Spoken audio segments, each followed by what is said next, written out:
these are the 6 weirdest compositions throughout history. Let's start with a weird one that is quite well known. John Cage's 4 minutes and 33 seconds, which you can hear playing in the background. Yes, it is nothing, that's correct. For 4 minutes and 33 seconds, the pianist sits at the piano and plays nothing. First performed in 1952, the piece was intended to question the very notion of music. Okay, but how about one with some actual sheet music? In 1972, Steve Reich debuted a piece called Clapping Music for 2 performers. The piece is just 13 bars long with a variety of rhythms outlined, each bar being 12 quaver beats. The catch? Each bar is to be played 12 times, repeating 12 times before moving on. Reich made it very clear in the performance notes how it should be performed.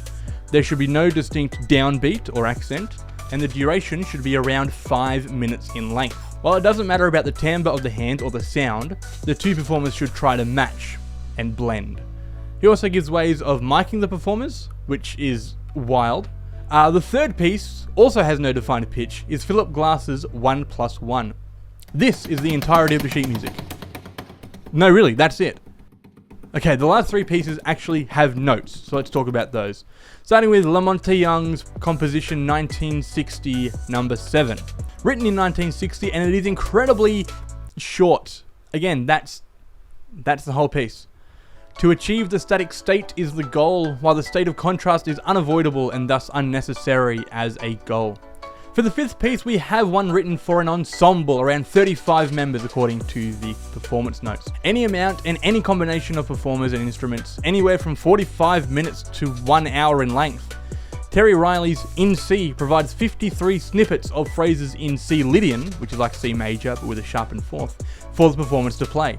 They may start at the first group and work through all of them without skipping, though it's up to them individually to decide how many times they repeat the first one before moving to the second, how many times to repeat the second before moving to the third, and so on. The piece ends when all players are on number 53 and slowly fade out. The final piece, quite possibly my favourite, is Tom Johnson's Failing, a solo cellist with free time sheet music and an unfinished script. The goal of the piece, as explained by the performer during the performance, is to play and speak at the same time without faltering or failing. The cello gets more complex as it goes, and towards the end, the accompanying text stops, instructing the performer to improvise their speech, flowing on seamlessly from the end of the written word, making it relevant to that exact performance. And keep in mind, all of these scores can be found online. And I didn't even talk about the famous radio piece, or John Cage's As Slow as Possible. But even still, I think you'd have to agree,